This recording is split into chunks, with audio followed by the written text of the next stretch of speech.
फक्त तोंड वर करून चाललेत पुण्याला, पण हे कपडे कसे पॅक करणार? कारण की एवढे कपडे पॅक करायची म्हटलं तर अंगावर काटाच येतो. आणि हे कपडे जर काही एका थैलीमध्ये टाकले तर तुम्हाला माहिती आहे 2च स्वेटरमध्ये पूर्ण थैली भरून जाणार. त्यामुळे आम्ही हे मागवलेले बघा व्हॅक्यूम बॅग. आता हे व्हॅक्यूम बॅग एवढ्या स्वस्त पडलेले आहे, तर एका पॅकेटमध्ये जवळपास 6 बॅग आलेले आहे आम्हाला. आणि त्यासोबत एक पंप देखील आलेला आहे. आता हे वापरायचं कसं ते पण सांगतो. आणि हे प्रोडक्ट जेन्युइनली सांगतो, खरंच माझ्या लाईफमधलं सगळ्यात बेस्ट प्रोडक्ट आहे. मला खूप आवडलेलं आहे.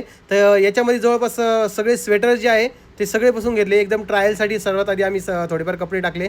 म्हटलं होतं का नाही एकदा बघावं, कारण की आम्ही पहिल्यांदाच यूज करत होतो. पण मला हे पर्सनली खूप आवडलेले. आता सगळे कपडे त्यामध्ये भरलेत. आणि आता आला प्रश्न शेवटचा, आपल्याला याला व्हॅक्यूम पंप लावायचा आहे आणि यातला सगळा एअर बाहेर काढायचा आहे, जेणेकरून हे एकदम छोटं झालं पाहिजे आणि खूप सारे प्रोडक्ट आपल्याला कुठंतरी सोबत घेऊन जाता आली पाहिजे एका गोणीमध्ये टाकून. तर त्या पद्धतीने सगळे कपडे टाकलेले. कपड्यांना कुठलाही त्रास होत नाही आहे, घडीसुद्धा मोडणार नाही.